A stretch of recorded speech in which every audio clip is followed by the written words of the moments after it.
श्री स्वामी समर्थ. नमस्कार मित्रांनो. अशा घरातून लक्ष्मी कधीच जात नाही या गोष्टी नक्की करा.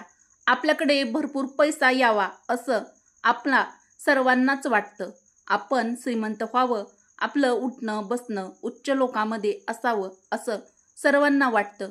सर्वांचं त्या परीने प्रयत्न देखील चालू असतात, परंतु सर्वांच्या प्रयत्नाला यश येतं असं नाही. काही व्यक्ती थोडं कष्ट केलं तरीही खूप पैसे मिळवतात, खूप श्रीमंत होतात.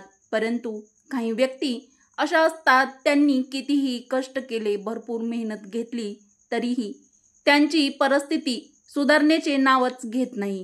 त्यांची गरिबी पाठच सोडत नाही. कधी कधी असे होते की घरात पैसा भरपूर येतो, परंतु तो लगेच निघून जातो. घरात पैसे येण्यापूर्वी जाण्याचे मार्ग ठरलेले असतात आणि काही व्यक्तीचे उत्पन्न खूपच कमी असते. त्यांना आपल्या कुटुंबाचे पोषण करण्यासाठीही ते पैसे पुरत आहेत, तर त्यातून बचत कशी होणार? उलट त्यांच्यावर कर्जाचा डोंगर चढत राहतो आणि ते कर्जबाजारी होतात. पण तुमचे पण असेच झाले असेल तर या परिस्थितीमधून सर्वप्रथम बाहेर पडायचं आहे. परिस्थितीत बदल करायचा आहे. जर तुम्हाला परिस्थितीमध्ये बदल करायचा आहे तर आम्ही आपणास काही उपाय आजच्या या व्हिडिओमध्ये सांगणार आहोत. तर हे उपाय तुम्ही श्रद्धा, मनपूर्वक आणि मनापासून भावनापूर्वक तुम्हाला केले तर याचा लाभ नक्कीच होईल. कोणतेही कार्य असो ते मनापासून केलं, पूर्ण विश्वास आणि पूर्ण भक्तीने केलं तर आपल्याला ते विश्वास असलाच पाहिजे की हे होणारच आहे, मी हे करणारच आहे. आपल्याला असं घट्ट विश्वास असलाच पाहिजे, तरच आपले कार्य देखील संपन्न होईल. म्हणून मनात श्रद्धा व विश्वास ठेवून हे कार्य आपल्याला करायचे आहेत. म्हणून फक्त 2च महिन्यात तुम्हाला या सर्वाचा प्रभाव जाणवेल की तुमच्या आर्थिक परिस्थितीमध्ये किती बदल झाला आहे. उत्पन्नाचे विविध मार्ग दिसतील, उत्पन्नात वाढ होईल, कर्जाला आळा बसेल, पैशाला पैसा लागेल, बचत होईल आणि आपण कर्जापासूनही मुक्त व्हाल. चला तर मग जाणून घेऊया कोणत्या आहेत ते उपाय. पहिला उपाय नंबर 1, मीठ घरातून. मीठ म्हणजे साक्षात देवी लक्ष्मीचे प्रतीक आहे. घरातील मीठ कधीही संपूर्णपणे संपून द्यायचे नाही.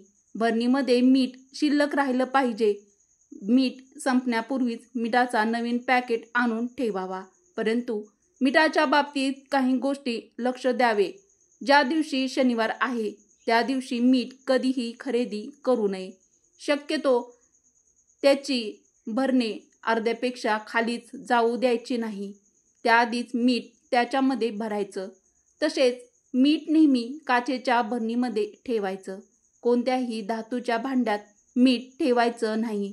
तसेच सायंकाळच्या वेळी मीठ कोणालाही द्यायचं नाही, कारण मिठामध्ये लक्ष्मी असते. पुढील उपाय. असं म्हणतात की आपल्याला उत्पन्नाच्या 15% भाग जो आहे तो भगवंतासाठी, धर्मासाठी आवश्यक द्यावा. आपण भरपूर दानधर्म करावा असे नाही. 1 रुपयाचं दान केलं तरी त्या बदल्यात आपल्याला 100 रुपये मिळतात. दानधर्माचे आपल्याला शास्त्रामध्ये फारच महत्त्व आहे. दान केल्याने आपले दुर्भाग्य सौभाग्यामध्ये बदलते. तसेच अन्नदान केल्याने घरात कधी अन्नधान्याची कमी पडत नाही. मित्रांनो, आपल्याला शक्य होईल तसे अन्नदान करणे, तसेच पैसे, कपडे, गरजेच्या वस्तू आपण जे काही इतरांना देऊ शकतो ते जरूर द्याव्यात. आपण कितीही गरीब असलो तरी, आपल्या उत्पन्नात कितीही कमी असले तरी निदान अमावस्या पौर्णिमेच्या दिवशी तरी जरूर दान करावे. परिस्थिती खूप वेगाने बदललेली तुम्हाला जाणवेल. पुढील उपाय म्हणजे आपल्या घरात मुलींना जेव्हा माहेरी येतील मुली तेव्हा त्यांचा आदर करावा. नंदा येतील तेव्हा त्यांचा आदर करा. नंदांना असं म्हणतात की मुलींचा आणि नंदांचा आदर सत्कार करणे म्हणजे साक्षात देवी महालक्ष्मीचा आदर करणे होय. त्यांना कधीही म्हणजेच मुलींना व नंदांना रिकाम्या हाती घरून पाठवू नका. काही ना काहीतरी आवश्यक, साडी, शृंगाराचे सामान, पैसे तुम्हाला जे काही शक्य होईल ते आणि जे तुम्हाला योग्य वाटेल ते मुलींना किंवा नंदांना जरूर द्या. इतरांना देण्यापेक्षा आपल्या मुलींना आणि नंदांना दिल्याने त्यांचे पुण्य अधिक पटीने मिळते. त्यांचे शुभ आशीर्वाद आपल्याला प्राप्त होतात. आपल्या कुळाची प्रगती होते. मुली घरून नेहमी हसत गेल्याच पाहिजेत आणि त्या घरातून कधीच रडत ओरडत मुली ज्या जातात त्या घरात कधीच बरकत येत नाही किंवा होत नाही. म्हणून मुलींचा आणि नंदांचा सन्मान करा. त्यांना जे शक्य होईल ते देण्याचा प्रयत्न करा. त्यांना नेहमी आनंदी ठेवा. पुढील उपाय म्हणजे आपण दररोज भगवंताची पूजा करतो. भगवंताची पूजा करताना दिवा, काही भांडे आपल्याला आवश्यक असतात. मग आपण देवपूजा झाली की भांडी स्वच्छ करतो आणि ती भांडी पालती टाकतो. परंतु हे खूप चुकीचे आहे. देवपूजेची भांडी कधीही पालती ठेवू नयेत. ती नेहमी सरळ ठेवावीत. तसेच देवघरात तांब्याचं भांड तांब्यामध्ये स्वच्छ पाणी भरून ठेवावे. हा तांब्याचा कलश भरून ईशान्य दिशेला ठेवावा. तसेच त्यावर तांब्यावर एक छोटी प्लेट झाकून प्लेटमध्ये थोडीशी साखर किंवा गूळ ठेवावा आणि दररोज देवपूजेनंतर कलशातील पाणी झाडांना विसर्जित करावे. साखर गूळ असलेला तो प्रसाद म्हणून खाऊन घ्यावा. नंतर दुसऱ्या दिवशी दुसरे पाणी, गूळ, साखर घेऊन पुन्हा ते झाकून ठेवावे. यामुळे घरात सुख समृद्धी येते. पुढील उपाय म्हणजे घरातील स्त्रियांनी स्वयंपाक करताना कधीही नेमका म्हणजे मोजकाच स्वयंपाक करू नये. घरातील सगळ्यांचे जेवण झाले की संपूर्ण भांडी अगदी रिकामी रिकामी होऊ नयेत. कधीतरी एखादी पोळी किंवा थोडीशी भाजी किंवा भात काहीतरी शिल्लक राहायलाच पाहिजे. दुसऱ्या दिवशी आपण भले ते कुत्र्यांना किंवा इतर प्राण्यांना, पक्ष्यांना दिले तरी चालेल. परंतु जेवण झाले की लगेच सर्व भांडी रिकामी होऊ देऊ नयेत.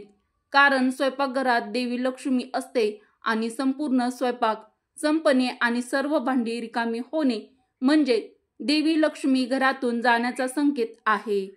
त्यामुळे असं तुमच्या घरामध्ये होऊ देऊ नका. आपली देवपूजा झाली की आपण देवाची आरती करतो. हे खूप शुभ आहे. आरती करताना 2 कापराच्या वड्या आणि लवंग टाकून घंटी वाजवत वाजवत संपूर्ण घरातील प्रत्येक खोलीत कापूर फिरवावा. कापुराच्या सुगंधाने, घंटीच्या आवाजाने आपल्या घरातील संपूर्ण नकारात्मक ऊर्जा म्हणजेच जी निगेटिव्हिटी असते ती पूर्णपणे घरातून बाहेर निघून जाते आणि घरामध्ये सकारात्मक ऊर्जेची निर्मिती होते. जेव्हा घरात सकारात्मक ऊर्जा असते तेथे देवी माता महालक्ष्मी देखील आगमन करते. देवी लक्ष्मीला अखंड वास राहतो. म्हणून देवपूजेनंतर घरातील प्रत्येक कोपऱ्यात कापूर आरती व घंटी वाजवत फिरवावी. पुढील उपाय म्हणजे आपल्या घरात दररोजचा स्वयंपाक करतो जेव्हा तो बनलेला स्वयंपाक जेवण करण्या अगोदर त्याचा नैवेद्य देवाला दाखवावा. नंतर जेवण करावे. यामुळे घरातील सर्व सदस्यांचं आरोग्य अगदी चांगलं राहील. पुढील उपाय म्हणजे दाराशी गाय आली असेल तर तिला पोळी व गूळ न देता हकलू नये. कारण गाय आपले दोष आणि संकट हरण करण्यासाठी येते. गाय हे माता महालक्ष्मीचे रूप आहे. म्हणून गायीला गूळ व पोळी अवश्य द्यावी. तसेच घरातील वडीलधाऱ्यांचा मान ठेवावा. कर्तव्याची जाणीव ठेवावी. कोणी आपणास मदत केली आहे हे कधीच आपण विसरू नये. कोणाशीही कपट कारस्थानाने वागणे. सर्वांशी चांगले आणि नेहमी प्रेमाने वागावे. महालक्ष्मी नमः. श्री स्वामी समर्थ. जय श्री कृष्ण. जय श्रीराम. मित्रांनो, तुमच्या घरात देखील माता महालक्ष्मीचा सदैव वास असावा यासाठी हे उपाय तुमच्या घरामध्ये नक्की करा. जर तुम्हाला हा व्हिडिओ आवडला असेल तर व्हिडिओला लाईक करा व मित्रपरिवारासोबत शेअर करा. धन्यवाद.